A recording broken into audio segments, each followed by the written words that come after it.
Hello guys, welcome to my channel. आज की इस वीडियो में हम पोस्ट कॉलोनियल लिटरेचर के बारे में डिस्कस करने वाले हैं, तो चलिए स्टार्ट करते हैं। सबसे पहले हम पोस्ट कॉलोनियल का मतलब समझेंगे। दोस्तों, पोस्ट का मतलब है बाद में, और कॉलोनियल उस टाइम पीरियड को कहते हैं जिस पीरियड में कुछ यूरोपियन कंट्रीज़ ने कई सारी जगहों को कब्जा करके उनकी कॉलोनीज़ बनाई थी। अब वो कौन सी यूरोपियन कंट्रीज़ थी?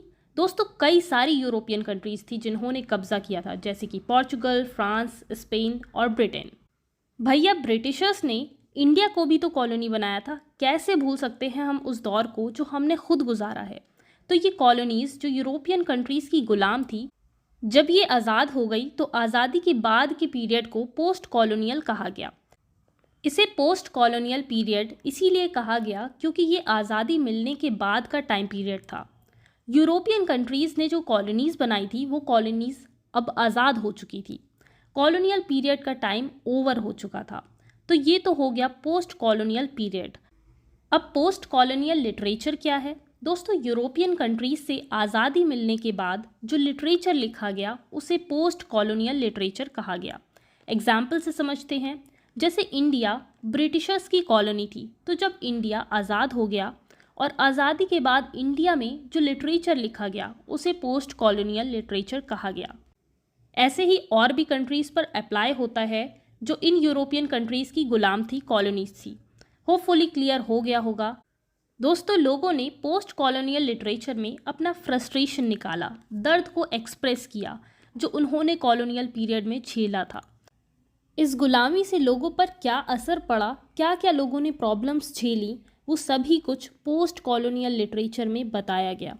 अब जैसे इंडिया ब्रिटिशर्स का गुलाम था, तो ब्रिटिशर्स का हम पर बहुत ज़्यादा असर पड़ा। इनफैक्ट आज़ादी के बाद भी हम कहीं ना कहीं ब्रिटिशर्स की चीज़ों को आज भी फॉलो कर ही रहे हैं।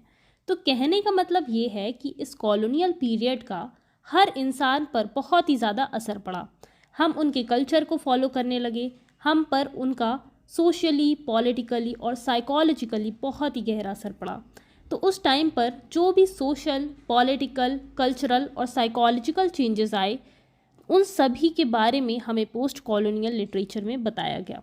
वो लोग जिन्होंने कॉलोनियल पीरियड देखा, उन्होंने अपने एक्सपीरियंसेस को आज़ादी मिलने के बाद पोस्ट कॉलोनियल पीरियड में बयां किया। उन्होंने लिटरेचर में अपने दर्द को एक्सप्रेस किया। पोस्ट कॉलोनियल लिटरेचर के कई सारे इंपॉर्टेंट फीचर्स हैं, जैसे कि voice of the common people. दोस्तों, इस पोस्ट कॉलोनियल लिटरेचर में कॉमन पीपल की आवाज़ को उठाया गया, आम आदमी की आवाज़ को बुलंद किया गया। जो चीज़ें आम आदमी ने कॉलोनियल पीरियड में सफ़र करी, उन सारी चीज़ों को पोस्ट कॉलोनियल लिटरेचर में दिखाया गया।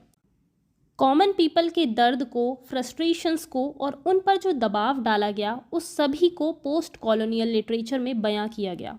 नेक्स्ट कैरेक्टरिस्टिक्स है exploration of colonial legacies. Post colonial literature में दोस्तों कॉलोनियल पीरियड को एक्सप्लोर किया गया। पोस्ट कॉलोनियल लिटरेचर कॉलोनियलिज्म के इफ़ेक्ट्स को समझाने की कोशिश करता है। दोस्तों, कॉलोनियलिज्म में लोगों पर बहुत ज़्यादा दबाव डाला गया, उनका शोषण किया गया, उन पर ब्रिटिशर्स अपना कल्चर थोपते थे। तो इस पोस्ट कॉलोनियल लिटरेचर में कॉलोनियल पीरियड के इफ़ेक्ट्स को एक्सप्लोर किया गया। नेक्स्ट कैरेक्टरिस्टिक्स है लैंग्वेज। दोस्तों, पोस्ट कॉलोनियल लिटरेचर कॉलोनाइजर्स की लैंग्वेज में लिखा गया। इसे भी एक एग्जाम्पल से समझते हैं। जैसे इंडिया जब आज़ाद हो गया तो ज़्यादातर लिटरेचर ब्रिटिशर्स की लैंग्वेज में लिखा गया, यानी कि इंग्लिश में लिखा गया। क्यों? क्योंकि इंग्लिश में लिखेंगे तभी तो हमारी बात उन तक पहुंचेगी जिन्होंने हम पर राज किया। दुनिया के अलग अलग कोनों तक बात पहुंचेगी। ज़्यादा से ज़्यादा लोग जान पाएंगे कि ब्रिटिशर्स ने इंडिया पर राज किया तो उसका क्या असर पड़ा। तो इसीलिए जितनी भी कंट्रीज़ थी जो गुलाम थी, उन्होंने आज़ादी मिलने के बाद कॉलोनाइजर्स की लैंग्वेज में लिटरेचर लिखा, जो कि एक बहुत ही बड़ी कैरेक्टरिस्टिक्स है पोस्ट कॉलोनियल लिटरेचर की। कॉलोनाइजर्स की लैंग्वेज में लिखने का एक और भी रीज़न था कि लोग कॉलोनाइजर्स की लैंग्वेज में कंफर्टेबल फील करने लगे थे, क्योंकि भाई हर चीज़ का असर पड़ता है, तो डेफिनेटली लैंग्वेज का भी असर पड़ा। नेक्स्ट बहुत ही इंपॉर्टेंट कैरेक्टरिस्टिक्स है कल्चरल हाइब्रिडिटी। हाइब्रिडिटी यानी कि मिक्सचर। तो उस टाइम डिफरेंट कल्चर्स मिक्स हो रहे थे। हमें पोस्ट कॉलोनियल लिटरेचर में कल्चरल हाइब्रिडिटी देखने को मिली। अब जैसे देखिए, ब्रिटिशर्स यहाँ पर आए तो हमने भी कई सारी चीज़ें उनके कल्चर से सीखी जिन्हें हम आज भी फॉलो करते हैं, जैसे कि बर्थडे, एनिवर्सरी सेलिब्रेट करना, केक कट करना, उनका ड्रेसिंग स्टाइल फॉलो करना, इंग्लिश में बातचीत करना। तो इस तरह से उस टाइम सारे कल्चर्स मिक्स हो रहे थे, कल्चरल हाइब्रिडिटी थी जो कि हमें उस टाइम के लिटरेचर में भी देखने को मिली। नेक्स्ट कैरेक्टरिस्टिक्स है आइडेंटिटी और बिलोंगिंग। पोस्ट कॉलोनियल लिटरेचर में लोग अपनी आइडेंटिटी की बात करते थे। वो अपनी आइडेंटिटी को लेकर बहुत ज़्यादा कंफ्यूज थे कि उनकी क्या आइडेंटिटी है। तो पोस्ट कॉलोनियल लिटरेचर में हमें आइडेंटिटी की थीम काफ़ी ज़्यादा देखने को मिलती है। नेक्स्ट कैरेक्टरिस्टिक्स है री imagining history. Post colonial literature में कभी कभी हिस्टोरिकल इवेंट्स को दोबारा से इमेजिन किया जाता है और अलग अलग नज़रिए दिखाए जाते हैं कि ऐसा होना चाहिए था, वैसा होना चाहिए था, ऐसा हुआ होता तो ऐसा होता, वगैरह वगैरह। नेक्स्ट कैरेक्टरिस्टिक्स है war and freedom.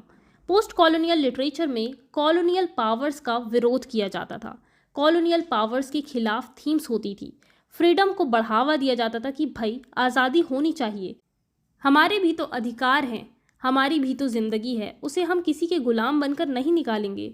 Next characteristics है डाइवर्स जोग्राफिकल सेटिंग्स। सेटिंग यानी कि वो जगह, वो लोकेशन जहाँ की स्टोरी हमें बताई जा रही है।